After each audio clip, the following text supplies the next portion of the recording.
વાંદરો અને મગર। એક નદી કાંઠે એક જાંબુનું મોટું ઝાડ હતું। જાંબુના ઝાડ પર દરરોજ એક વાંદરો જાંબુ ખાવા આવતો।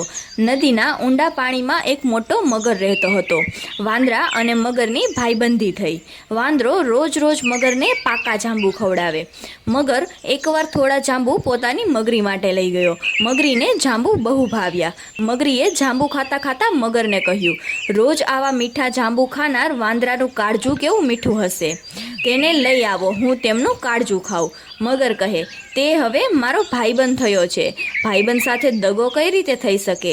મગરીએ જીદ કરીને કહ્યું, જો તમે કાળજું નહીં લાવી આપો તો હું મારો જીવ આપી દઈશ। ના છૂટકે મગરે વાંદરાની વાત માનવી પડી અને બીજે દિવસે મગર જાંબુના ઝાડ નીચે આવ્યો।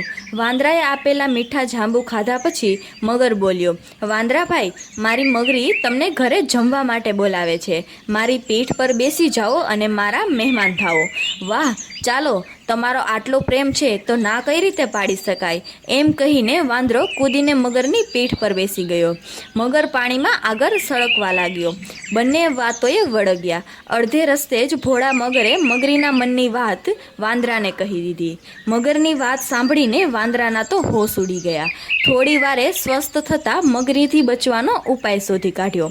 વાંદરો કહે, મગરભાઈ, તમારે મને આ વાત પહેલાં કહેવી જોઈએ ને, હું તો મારું કાળજું ઝાડ પર જ મૂકીને આવ્યો છું, ચાલો પાછા જઈને કાળજું લઈને આવીએ। મગર વાંદરાની વાત સાચી માનીને પાછો કિનારા તરફ વળી ગયો। કિનારો આવતા જ વાંદરો એક મોટો કૂદકો મારીને ઝાડ પર પહોંચી ગયો। પછી કહે, મૂરખ મગર, કાળજું કંઈ ઝાડ પર મુકાતું હશે? તું તો દગાખોર છે, ભાઈબંધ સાથે દગો કરે છે। જા, હવે કદી જાંબુ ખાવા માટે મારી પાસે ન આવતો, અને મારે પણ કાંઈ જાંબુ ખાવા નથી।